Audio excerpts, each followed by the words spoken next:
Бізге қажетті маталар, бұл жерде мен негізгі түс ретінде осындай бирюзовый түсті пайдаланатын боламын. Негізгі матадан бізге 2 метр қажет болады, және де осындай түрлі түсті маталарымыздан сіз өзіңізге қажетті ұнайтын маталардың барлығын ала берсеңіз болады. Әрқайсының ені менде 2,80, негізгі түстен 2,80 етіп 2 метр алып, қалған түстерден енін 1,5 мен 1 метрден алсаңыз жеткілікті. Қазір мен сізге осы көрпеміздің примерный схемасын көрсетемін.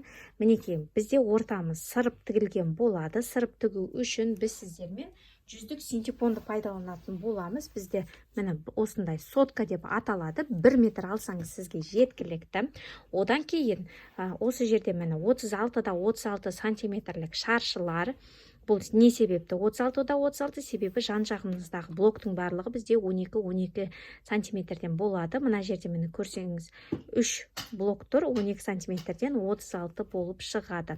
Сонымен шаршыларымыз бізде 36 сантиметр сырылған 3 штук қажет болады. Және де әрбір блоктардан бізде мына жерде 38 штук блок қажет болады.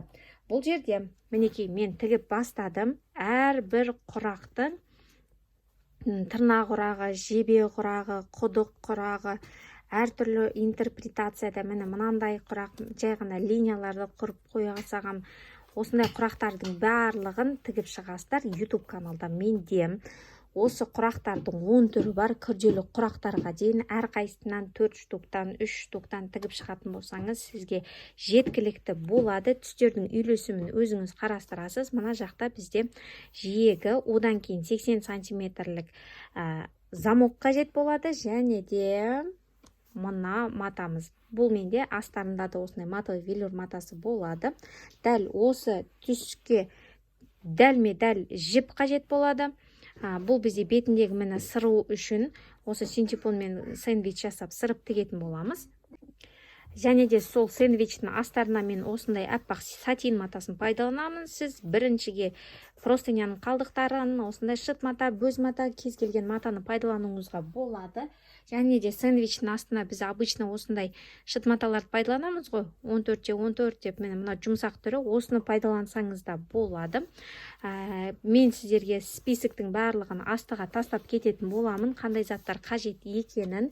Енді ертең мен сіздерге 3 түрлі күрделі құрақтың видеосын дайындап түсіретін боламын. Бүгін және ертең біз осы құрақтарымызды 38 штукқа жететіндей етіп, әр түрлі түрінен дайындап шығаратын боламыз.